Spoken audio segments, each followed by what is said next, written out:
In NAPAC, ഒരു പ്രാവശ്യം study നടത്തിയ high risk low risk medium risk എന്ന കാറ്റഗറി കൊടുത്തിട്ട് അക്രോസ് ദ സ്റ്റേറ്റ് ബ്ലാക്ക് സ്പോട്ടുകൾ ഐഡന്റിഫൈ ചെയ്തിട്ടുണ്ടായിരുന്നു.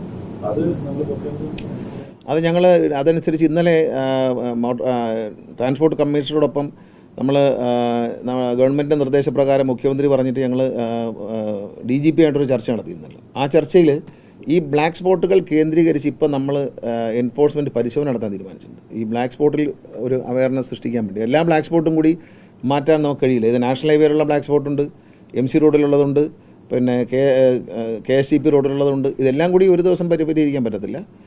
അവിടെ ഏതായാലും അവിടെ പരിശോധനകൾ ശക്തമാക്കാനായിട്ട് നമ്മൾ തീരുമാനിച്ചിട്ട് ഇപ്പോൾ പെട്ടെന്ന് ചെയ്യാൻ പറ്റുന്ന കാര്യം അതേ ഉള്ളൂ.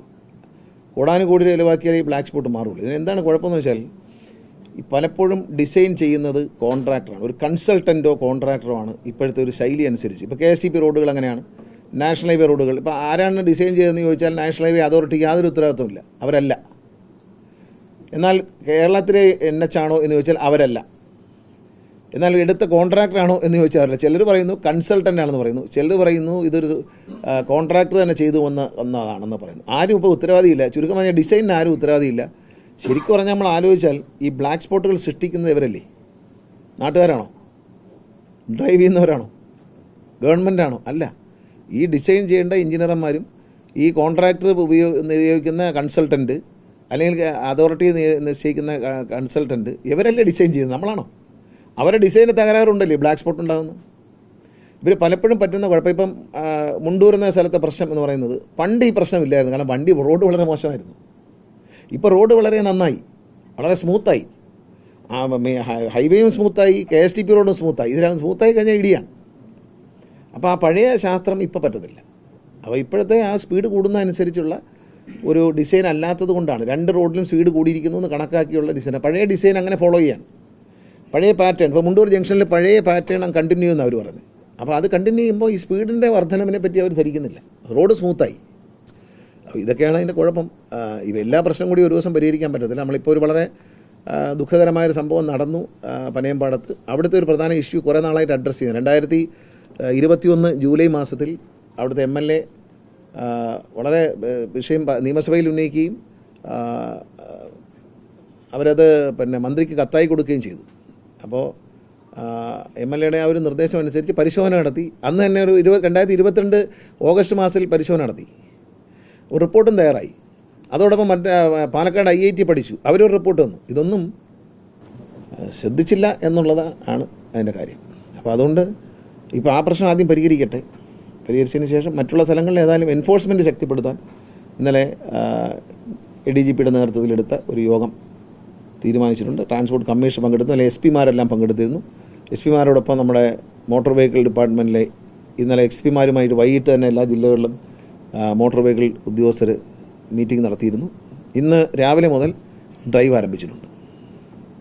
മദ്യപിച്ച് വണ്ടി ഓടിക്കുക, പിന്നെ മൊബൈൽ ഫോൺ ഉപയോഗിച്ച് വണ്ടി ഓടിക്കുക,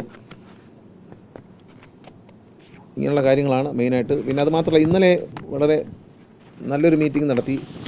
പ്രൈവറ്റ് ബസ്സുകൾ ധാരാളം അപകടങ്ങൾ ഉണ്ടാക്കുകയാണ്. അപ്പോൾ സ്വകാര്യ ബസ്സിൻ്റെ ഉടമകളുമായി 4 സംഘടനയാണുള്ളത്. 4 സംഘടനകളുമായും ഇന്നലെ ഞങ്ങൾ ട്രാൻസ്പോർട്ട് കമ്മീഷൻ മറ്റു ഉദ്യോഗസ്ഥരടക്കം ഞങ്ങളൊരു ചർച്ച നടത്തിയിരുന്നു. ആ ചർച്ചയിൽ ചില ആശയങ്ങൾ ഉരുത്തിരിഞ്ഞിട്ടുണ്ട്. സ്വകാര്യ ബസ്സുകൾ ഇനി ആളുകളെ ഇടിച്ചു കൊന്നാൽ 6 മാസത്തേക്ക് പെർമിറ്റ് സസ്പെൻഡ് ചെയ്യും. സ്വകാര്യ ബസ്സുകൾ ഇടിച്ച് അശ്രദ്ധമായി ഓടിച്ച് മാരകമായി പരിക്കേറ്റാൽ 3 മാസം പെർമിറ്റ് സസ്പെൻഡ് ചെയ്യും. ലൈസൻസ് സസ്പെൻഡ് ചെയ്യുന്ന കൂടെ ഉണ്ട് കേട്ടോ. ലൈസൻസ് ഓടിക്കുന്ന ആളുടെ ലൈസൻസ് പോകുന്ന അതുണ്ട്. അതുകൂടാതെ അതിന് കാരണം എന്ന് പറയുന്നത് പലപ്പോഴും മത്സര ഓട്ടത്തിന് പല ബസ് ഉടമകളും പ്രോത്സാഹിപ്പിക്കുന്നുള്ളതാണ്. അത്ര മത്സര ഓട്ടത്തോട് സംഘടനാ നേതാക്കളോ സംഘടനകളോ പൊരുത്തപ്പെടുന്നില്ല എന്ന് സമ്മതിച്ചു. ഇപ്പം നമ്മൾ നേരത്തെ ഒരു തീരുമാനമെടുത്തു. തിരുവനന്തപുരത്ത് കിഴക്കേക്കോട്ടയിൽ കഴിഞ്ഞ ദിവസം ഒരു ബാങ്ക് ജീവനക്കാരൻ ബസ്സിൻ്റെ ഇടയിൽ ഞെരിഞ്ഞ് മരിക്കുകയുണ്ടായി. അത് ആ ദൃശ്യം കണ്ടാൽ നമുക്കറിയാം അതൊരു നിയമലംഘനം.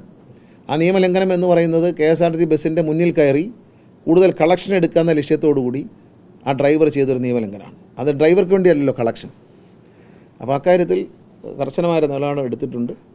പിന്നെ ഈ കണ്ടക്ടർമാർ ഡ്രൈവർമാർക്ക് ഇവർക്കൊന്നും യാതൊരു ട്രെയിനിങ്ങും മര്യാദയൊന്നുമില്ല. എല്ലാ ഡ്രൈവർമാരും കണ്ടക്ടർമാരെയും private bus driver, conductor, cleaner ഇവരുടെ നിയമനം ഇനി പോലീസ് വെരിഫിക്കേഷൻ വാങ്ങിക്കൊണ്ട് മാത്രമേ നടത്താൻ പറ്റുള്ളൂ. അവരുടെ പോലീസ് ക്ലിയറൻസ് വാങ്ങിക്കണം.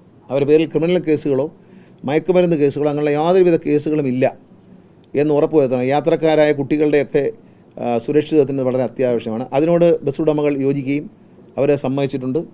പിന്നെ ഡ്രൈവർമാർക്ക് IDTR ഘട്ടം ഘട്ടമായി IDTR അല്ലെങ്കിൽ IDTRൻ്റെ യൂണിറ്റുകളിൽ സബ് യൂണിറ്റുകളിൽ വെച്ച് ഡ്രൈവിംഗ് ട്രെയിനിങ് നിയമങ്ങളെക്കുറിച്ചും ഡ്രൈവിങ്ങിൻ്റെ അച്ചടക്കത്തെക്കുറിച്ചും ഘട്ടം ഘട്ടമായി ട്രെയിനിങ് നടത്താൻ ട്രാൻസ്പോർട്ട് കമ്മീഷണർ ചുമതലപ്പെടുത്തിയിട്ടുണ്ട്. അദ്ദേഹം അതിൻ്റെ ഷെഡ്യൂൾ തയ്യാറാക്കി അത് ചെയ്യും.